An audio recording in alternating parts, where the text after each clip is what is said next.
Nós estamos dando sequência na nossa série de reflexões desse ano, falando sobre discipulado, falando sobre nossa caminhada com Jesus. E eu quero te convidar a abrir comigo sua Bíblia no Evangelho de João, no capítulo 3.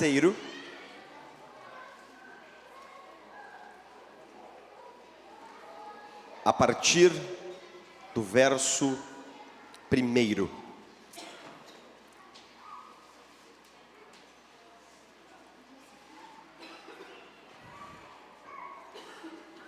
Evangelho de João, capítulo 3, verso 1.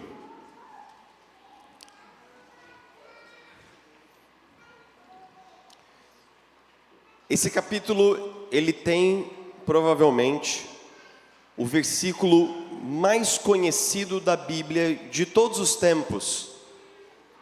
E à medida em que eu começar a recitá-lo, provavelmente você vai recitá-lo comigo de cor. Porque Deus amou o mundo de tal maneira que deu o seu Filho unigênito, para que todo aquele que nele crê, o que, igreja? Não pereça, mas tenha a vida eterna. João 3,16 está encaixado na sequência de uma conversa de Jesus com esse homem chamado Nicodemos. O texto diz assim: havia um fariseu chamado Nicodemos, uma autoridade entre os judeus. Ele veio a Jesus à noite e disse: Mestre, sabemos que ensinas da parte de Deus, pois ninguém pode realizar os sinais milagrosos que estás fazendo se Deus não estiver com ele. Em resposta, Jesus declarou: digo-lhe a verdade, ninguém pode ver o reino de Deus se não nascer de novo. Perguntou Nicodemos: como alguém pode nascer sendo velho? É claro que não pode entrar pela segunda vez no ventre de sua mãe e renascer. Respondeu Jesus: digo-lhe a verdade, ninguém pode entrar no reino de Deus se não nascer da água e do Espírito. O que nasce da carne é carne, mas o que nasce do Espírito é Espírito. Não se surpreenda pelo fato de eu ter dito: é necessário que vocês nasçam de novo. O vento sopra onde quer, você o escuta, mas não pode dizer de onde vem, nem para onde vai. Assim acontece com todos os nascidos do Espírito. Perguntou Nicodemos, leiamos todos: como pode ser isso? Vamos ler de novo? Como pode ser isso? Os cristãos têm uma afirmação muito exótica sobre o cristianismo. E eu gostaria que você pudesse pensar comigo nos primeiros minutos dessa reflexão nessa manhã. Se você dá uma olhada em alguns dos grandes mentores, pensadores e teólogos do cristianismo, você vai achar uma declaração um tanto quanto diferente e exótica.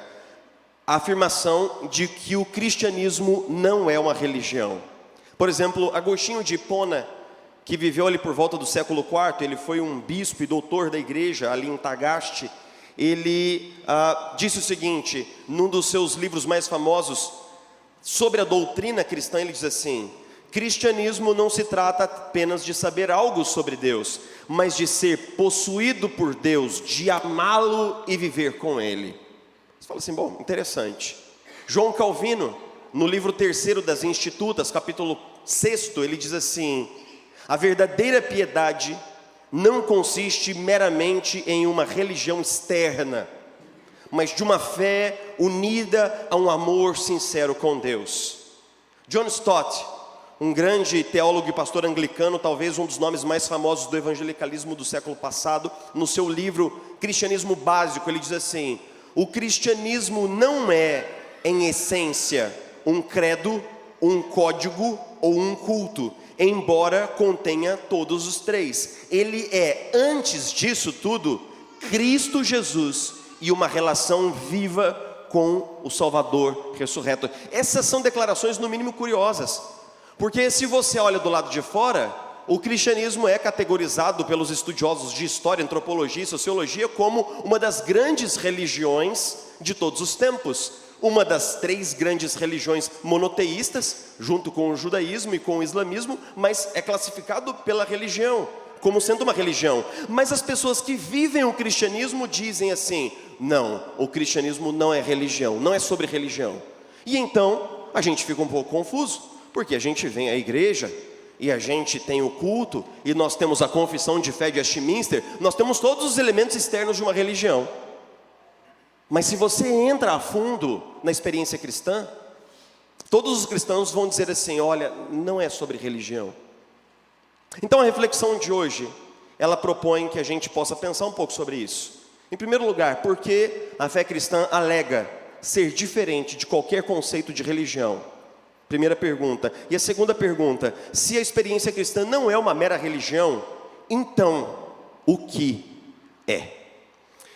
Esse texto é um texto que foi escrito com uma habilidade narrativa simplesmente incomum, porque os capítulos 3 e 4 de João, eles foram compostos para serem lidos de uma só vez, juntos, jungidos, unidos, porque nós temos um tipo social conversando com Jesus em João 3, e nós temos um outro tipo totalmente oposto conversando com Jesus em João 4. Lembre-se que o Evangelho de João, ele é escrito pelo apóstolo João, o único apóstolo a morrer de morte natural na cidade de Éfeso, perto do final do primeiro século da era cristã, e ele é certamente um dos documentos mais tardios desse conjunto de escritos apostólicos, ou seja, dentro de todos os livros que foram escritos do Novo Testamento, se você for colocá-los numa linha de distribuição do tempo, o Evangelho de João, embora fale sobre o ministério de Jesus, ele foi uma das últimas coisas a serem escritas, e portanto ele reflete o que nós chamamos de cristologia madura. Ele fala sobre Cristo com uma teologia muito profunda, e obviamente João, tendo conhecimento de que já circulavam de forma muito ampla os evangelhos escritos por Marcos, Lucas e Mateus, ele se dedica a criar um outro material totalmente diferente. Nesse material, boa parte da teologia, ela é, digamos, desenvolvida por meio de conversas. Então você vai ver que Jesus está sempre conversando com alguém no Evangelho de João. E no contexto da conversa, ele aprofunda determinadas afirmações teológicas. O texto diz assim: um homem chamado Nicodemos veio procurar Jesus. Nós sabemos quem Nicodemos é porque ele aparece 3 vezes nesse evangelho. No capítulo 3, no capítulo 7, lá no final do evangelho. Esse homem, ele tem um currículo religioso absolutamente impecável e invejável. Porque ele é um fariseu, que é o partido mais admirado pelos judeus, como sendo pessoas muito corretas, muito santas e muito conhecedores da Bíblia. Não apenas um fariseu, ele era um escriba, ele era um estudioso profissional da Bíblia, o que quer dizer que ele tinha horas e horas de textos bíblicos decorados de cor, e além disso ele era membro do Sinédrio. O Sinédrio, como você e eu, nós sabemos, é basicamente esse órgão, essa cúpula ligada ao templo, e que tinha poder tanto religioso quanto temporal. Lembre-se que foi o Sinédrio que encomendou a morte de Jesus. Eles vão até os romanos e dizem: nós queremos que vocês executem esse cara aqui. E os romanos aquecem, eles obedecem, porque o Sinédrio tem poder. Então pense bem, ele é um fariseu muito reconhecido, ele é um estudioso da Bíblia, ele tem pós-doutorado em Bíblia, e ele tem um cargo de poder dentro da sua religião. Ele é um cara brabo, ele é bichão, ele é nervoso. Pronto, traduzi para o nosso vernáculo já. E é exatamente aqui que William Hendrickson comenta o seguinte: esse homem que tem um currículo absolutamente impecável como um judeu praticante, ele procura Jesus, e o texto diz que ele procura Jesus durante a noite. E aqui, essa menção de que essa conversa foi feita às escuras, ela não é fortuita, ela não é casual, porque é óbvio que Jesus, nesse momento, nós não sabemos em que momento do ministério de Jesus eles conversam, Jesus já era uma persona religiosa muito conhecida, porque o começo da conversa é assim: Jesus, nós sabemos que esses sinais que você faz só podem ser feitos pelo poder de Deus. Então Jesus já era alguém que era conhecido pelos seus sinais. Mas é óbvio que Nicodemos não quer ser associado a Jesus, conversando com Jesus à luz do dia. Ele obviamente tem uma posição para zelar, ele é um membro da sua religião, mas ele não consegue evitar ou se desligar do fato de que Jesus faz coisas que ninguém faz. Ele vê Jesus curando um cego, ele fala assim, curioso isso daí. Aí ele vê Jesus levantando um coxo de nascença, ele fala assim, interessante isso daí. Ele vê Jesus curando um cara, e ele vê Jesus expulsando os demônios, e ele fala assim, olha, tem alguma coisa esquisita acontecendo no entorno dessa pessoa, eu preciso conversar com ele. E ele vai à noite. E como Nicodemos é um religioso, e note que nós temos um homem que tem um baita de um currículo, conversando com alguém que não tem currículo nenhum, porque até os 30 anos de idade Jesus não estudou numa sinagoga, não era um escriba, não era um profissional da religião, ele era basicamente alguém trabalhando num ateliê com madeira, e de repente ele sai de Nazaré, ele se apresenta em Jerusalém, e ele começa a performar coisas absolutamente mirabolantes. Então é um homem com um vasto currículo, conversando com alguém que não tem currículo nenhum, e ele diz assim, Jesus, nós sabemos que você é um mestre porque você faz coisas mirabolantes. E Jesus fala assim, olha, vamos cortar a conversa fiada, eu vou direto com você no ponto, eu já vou com o machado na raiz, se você não nascer de novo, nada feito. Jesus evita qualquer tipo de introdução, e de uma forma um tanto quanto contundente, quase áspera, Jesus simplesmente encaminha a conversa para um lugar que é, Nicodemos, vamos cortar as introduções protocolares, vamos cortar o blá blá blá. Eu digo olhando no seu olho, se você não nascer de novo, você não vai conhecer o reino de Deus. Essa expressão nascer de novo, ela choca Nicodemos de uma forma tão agressiva, que Nicodemos, ao tentar lidar com essa afirmação, ele fala assim, bom, mas o que isso quer dizer, Jesus? Porque é claro que um homem não pode nascer de novo, e um homem adulto não consegue reingressar na madre da sua mãe de novo. Quando, por exemplo, Don Carson comenta essa resposta de Nicodemos, ele fala assim, isso daqui é uma resposta num jogo de retórica, aonde se Nicodemos fosse traduzir para nós, o que ele está tentando dizer é, Jesus, eu não tenho nenhuma ideia de sobre o que você está falando. Eu não tenho nenhuma noção do que significa nascer de novo. Eu nunca ouvi falar sobre isso, e eu não sei o que isso significa. Zero chance de eu chegar a alguma interpretação válida. E então Jesus diz assim, ninguém pode entrar no reino de Deus se não nascer da água e não nascer do quê? Do Espírito. O tom do diálogo, ele vai crescendo, até que em determinado momento, no versículo 9, Nicodemos diz assim, como pode ser isso? Tipo assim, cara, eu não estou entendendo nada dessa conversa que a gente está tendo aqui. Eu não tenho a menor noção do que fazer com isso, eu não sei como interpretar isso. E Jesus manda uma pergunta para responder uma pergunta, uma coisa que acontece muitas vezes no Evangelho de João. Ele fala assim, você é um mestre em Israel e não sabe o que isso significa? Você tem pós-doutorado em religião, você fez um PhD lá fora e você não sabe o que isso significa? Basicamente, o ponto dessa conversa, esse desentendimento, esse desalinhamento, ele mostra que Jesus está tentando revelar ou mostrar, ensinar algo a Nicodemos que não cabe dentro da estrutura da mente religiosa de Nicodemos.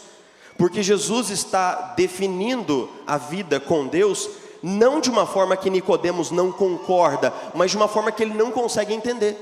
Não é que Jesus disse, olha, a vida com Deus é isso daqui, e Nicodemos diz, eu entendo e não concordo.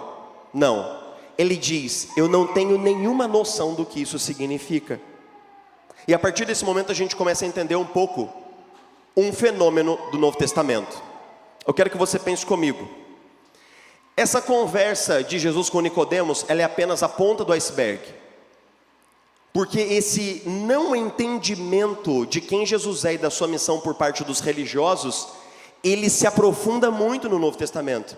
Porque, engraçadamente, Quando você vê Jesus conversando com os fariseus, eles não entendem o que Jesus prega, eles não entendem a identidade de Jesus, eles não entendem a missão de Jesus, mas as prostitutas entendem, os publicanos entendem, os vagabundos de rua entendem, os bêbados entendem, os drogados entendem, os que estão na sarjeta entendem, mas os religiosos não entendem. E essa tensão ela vai crescendo, de maneira que no entorno de Jesus se desenvolve um séquito de pessoas que eram excluídas pelos religiosos, mas que entendem a mensagem de graça de Jesus, e eles seguem Jesus, e isso transforma suas vidas. Mas os religiosos, eles vão crescendo na sua hostilidade para com Jesus, e eles então usam o seu poder para encomendar a morte de Jesus, e eles supervisionam a morte de Jesus até o fim, e esses religiosos serão responsabilizados pela morte de Jesus, e isso é alguma coisa chocante. Pense bem comigo. Os caras que tinham PhD em Bíblia crucificaram o Messias que estava prometido na Bíblia, que eles liam todos os dias. Esse é um fato absolutamente chocante do Novo Testamento. Não foram os romanos não estavam nem aí para o que estava acontecendo entre os judeus. Não foram os zelotes que mataram Jesus, foram os religiosos. E aqui nós precisamos fazer uma pergunta que é: por que é que esses caras ficaram tão irritados com as coisas que Jesus ensinava? Bom, para você entender por que eles encomendaram a morte de Jesus, você tem que entender um pouco do conceito de religião. E quando eu digo aqui do conceito de religião, do conceito técnico de religião. O que é religião? Vamos tentar pensar um pouco isso daqui. João Calvino vai dizer que todo homem, ele tem o que ele chamava de sensus religiones, ou semen religiones. Ele diz que o homem, porque foi criado para uma comunhão perfeita com Deus, mesmo quando ele dá as costas a Deus e vai embora, ele tem um senso de divindade, ele tem algo dentro dele que almeja por um encontro com algo que está acima dele. Então, nós criamos esquemas religiosos para suprir essa demanda interior. E os esquemas religiosos, eles são basicamente uma combinação de uma tríade, que são um templo, um sacerdote e um ritual. Esses três se unem para gerar o que nós chamamos de estrutura básica da religião. E todas as religiões, sejam elas religiões ocidentais, marcadamente o judaísmo, as religiões, por exemplo, antigas, como os cultos politeístas, ou as religiões orientais, como o hinduísmo, como o budismo, todas elas têm uma estrutura parecida, que é o seguinte: vou explicar para você em 90 segundos. Você está aqui, e separado de você está alguma coisa boa do lado de cá. Pense sobre Deus, eternidade, nirvana, união com o universo, união com uma energia, qualquer coisa. Você aqui, e essa coisa boa do lado de lá.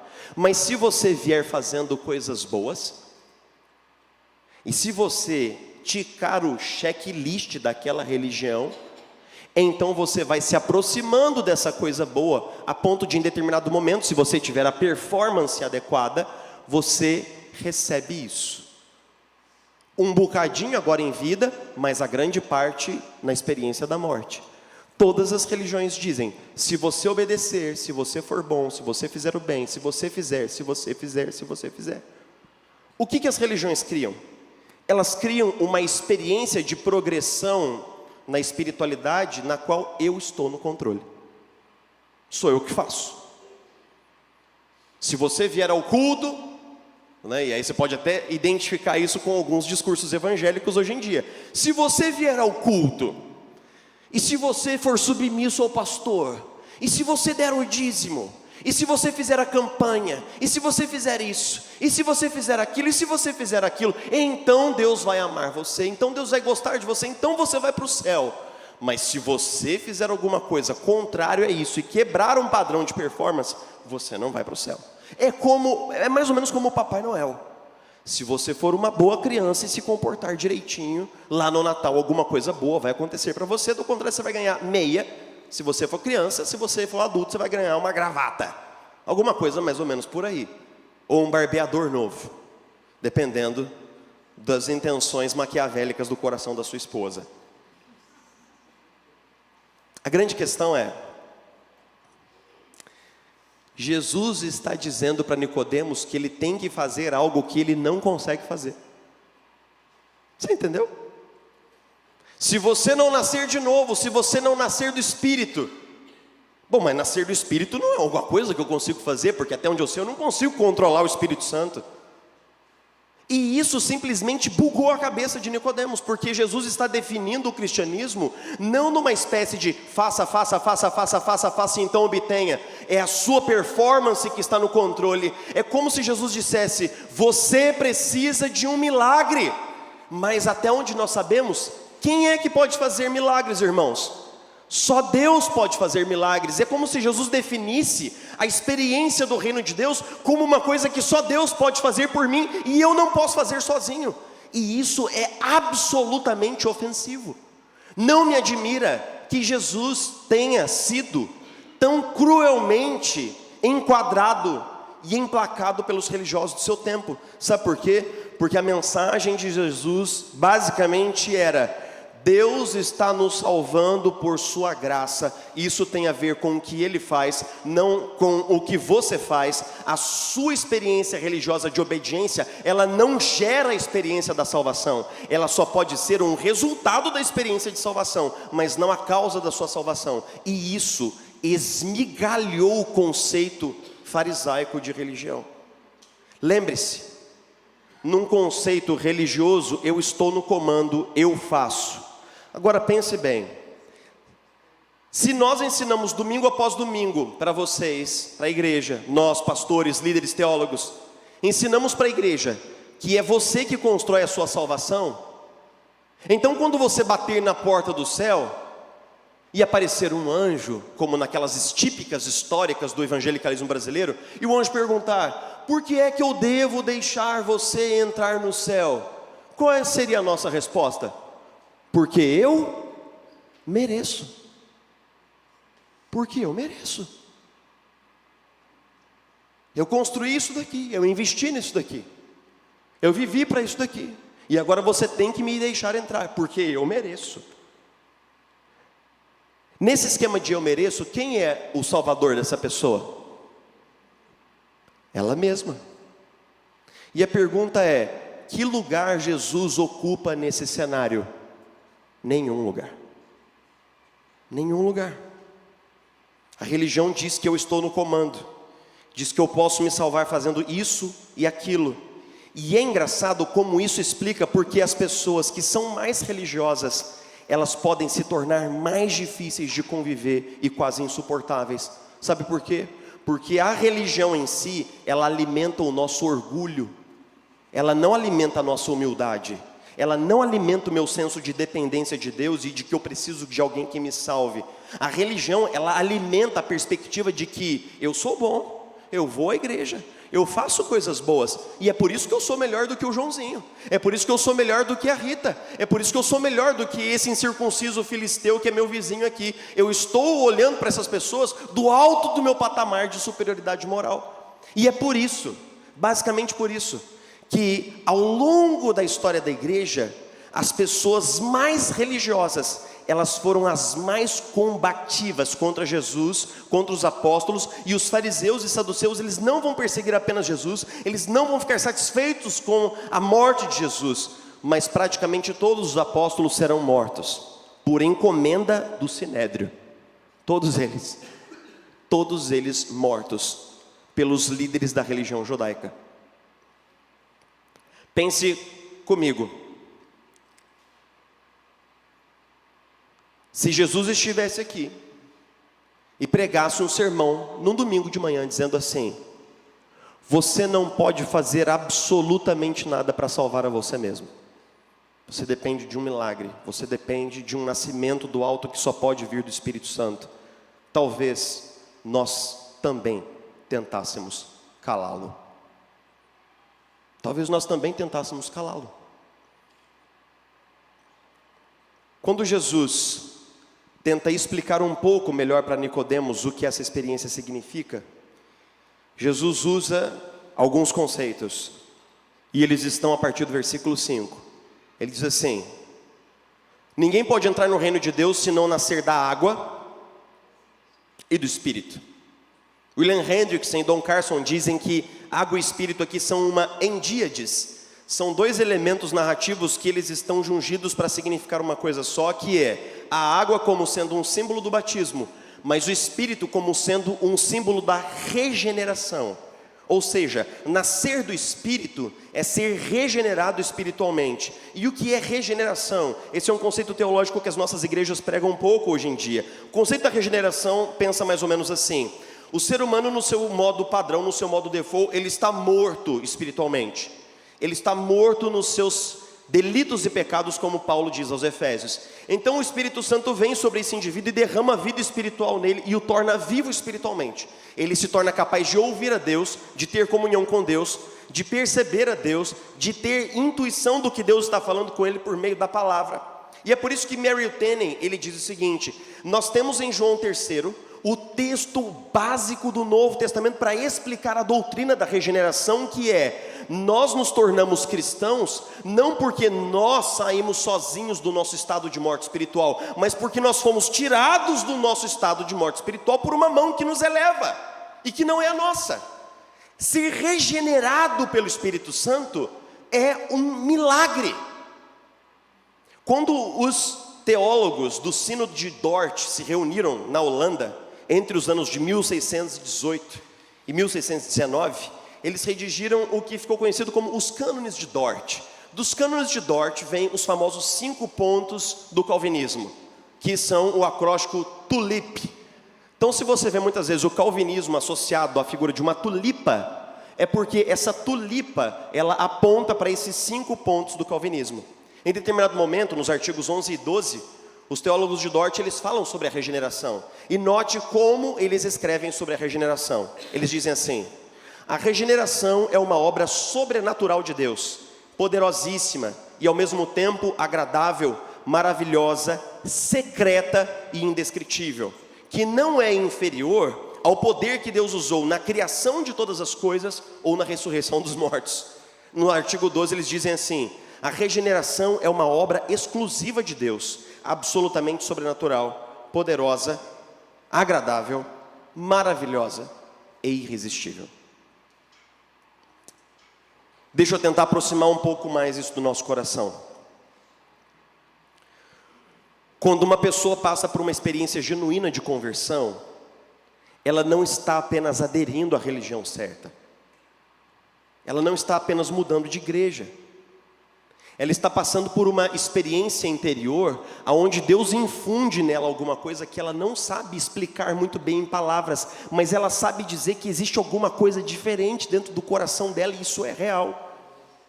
Quando uma pessoa passa por uma experiência de conversão, ela levanta-se dessa experiência sentindo-se novo, diferente, mudado, e isso é real. Jesus está dizendo: todos aqueles que nascem do Espírito, eles são agora conduzidos pelo Espírito. O que é que a Bíblia está nos dizendo? A Bíblia está nos dizendo assim. A Bíblia está nos dizendo, em primeiro lugar, que alguém pode entrar aqui dentro e aprender a nossa religião, certo? Pode aprender a cantar os nossos hinos, pode aprender os textos, pode aprender os conceitos da teologia e pode até aprender os maneirismos dos crentes. É só você trocar problema por tribulação e trocar aumento salarial por bênção. Pronto, você já aprendeu 50% do vocabulário evangélico, né? Estou passando por uma tribulação, pode saber que é crente, né? Essa semana eu recebi uma bênção, pode saber que é evangélico. Mas tudo isso é passível de ser aprendido. Mas a regeneração não é alguma coisa que nós possamos fazer. A Bíblia não diz que é algo que nós não podemos ansiar. Nós podemos ansiar e nós podemos pedir, mas nós não podemos fazer, nós não estamos no controle. E isso é um conceito tão radicalmente diferente de tudo que você já ouviu, que você fala assim: então qual é o sentido de eu ir para a igreja, sendo que eu nem sequer posso fazer isso sozinho? Eu tenho que depender de Deus para que Ele me dê vida. Sim, porque nós estamos mortos espiritualmente, meus irmãos, e porque nós só podemos ser salvos pela graça. E porque se um dia eu me apresentar diante do trono de Deus, e Ele disser assim, por que eu devo deixar você ingressar na minha eternidade? Eu vou falar, olha, não tem nada a ver comigo. Não tem nada a ver comigo, mas Jesus morreu no meu lugar na cruz, e eu fui regenerado pelo Espírito Santo de Deus. Eu nasci de novo, foi o Senhor que fez isso, não fui eu. Eu vou dizer uma coisa, meus irmãos, bem alto e claro nessa manhã. Eu sou a 4ª geração de presbiterianos, mas se eu não nascer de novo, isso de nada vale. Você que foi criado na igreja, criadinho na escola bíblica dominical, ouvindo Bíblia desde criança, se você não nascer de novo, isso não vale de absolutamente nada para você. Se você tem anos na igreja, foi presbítero, foi diácono, foi pastor, pouco me importa, eu não estou nem aí. A Bíblia diz, se você não nascer de novo, nada disso vale nada. Ah, mas eu estou aqui, eu sou uma pessoa consagrada e eu vou fazendo o meu caminho religioso, eu estou mudando de vida, eu estou fazendo um caminho até Deus. Bobagem, não está. Nossas obras, todas ajuntadas, não valem mais do que um trapo de imundícia. Isso diz a Escritura, isso afirma a palavra de Deus. Então é engraçado como os cristãos, eles dizem assim, olha, o cristianismo do lado de fora, ele tem essa pátina, essa estrutura de religião. Mas se você ingressar profundamente no cristianismo, você vai encontrar uma coisa muito mais profunda ali.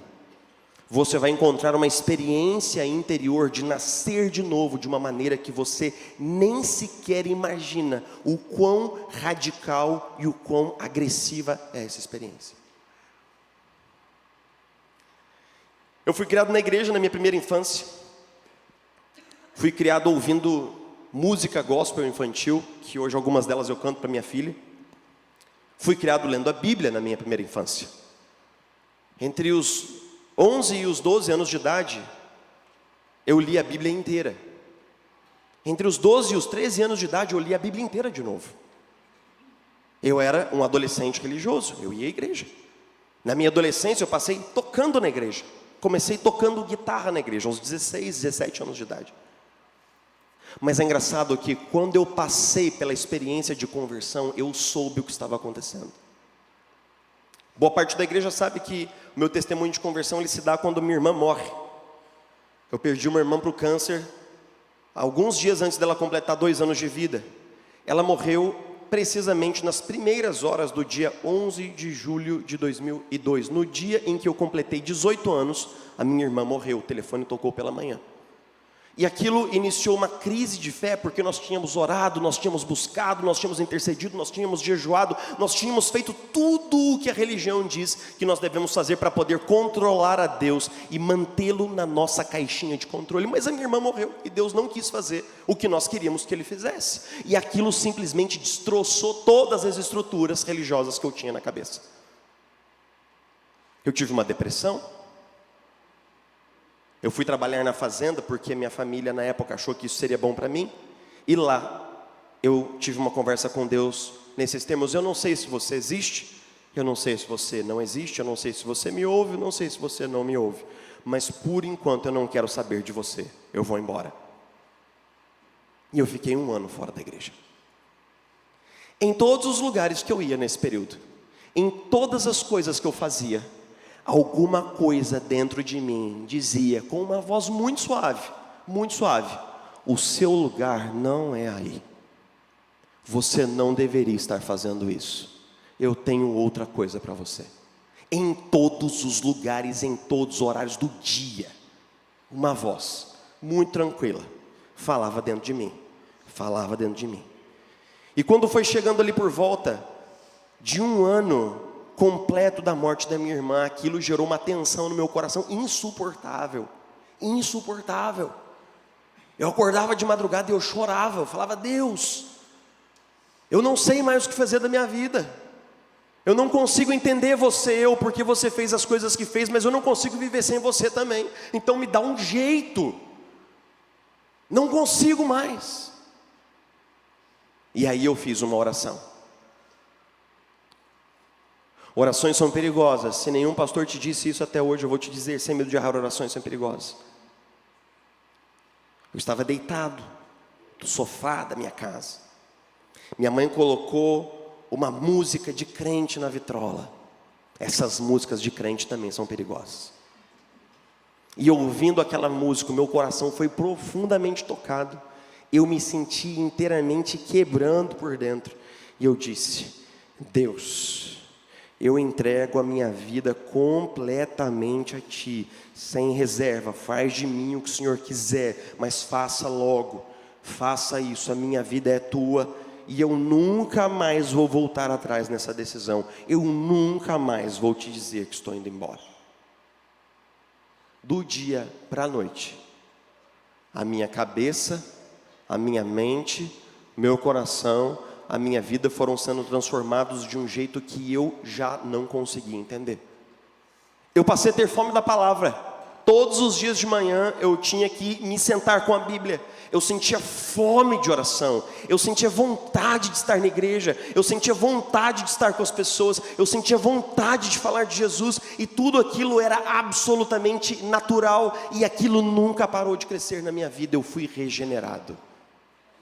Eu nasci de novo. Não da carne, nem da minha vontade, mas de um processo de rendição absoluta ao poder de Deus. Se você está na IP Aquários durante algum tempo, você sabe que de tempos em tempos eu prego sermões como esse, que fazem com que as pessoas fiquem estateladas e com os olhos esbugalhados olhando para mim no domingo de manhã. Mas sabe por quê? Porque eu não quero ser atormentado pela ideia de que um dia eu tinha uma pessoa me ouvindo domingo após domingo, domingo após domingo, e que ela não entendeu o Evangelho. O que é capaz de tirar o sono de um pastor, pasme você, é saber se eu vou ver o seu rosto do lado de lá. O que é capaz de arrancar a paz de um pastor é quando, depois de ter pregado durante 5, 10 anos o Evangelho, ele se senta com uma ovelha e aquela ovelha começa a falar: pastor, eu estou fazendo coisas boas, eu estou indo à igreja, eu estou chegando lá, pastor, eu estou quase aprovado.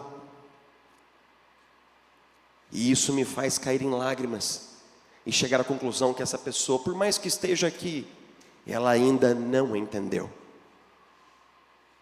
Mas eu espero que hoje de manhã você entenda. Eu espero que hoje de manhã você saiba. Jesus morreu a sua morte lá na cruz.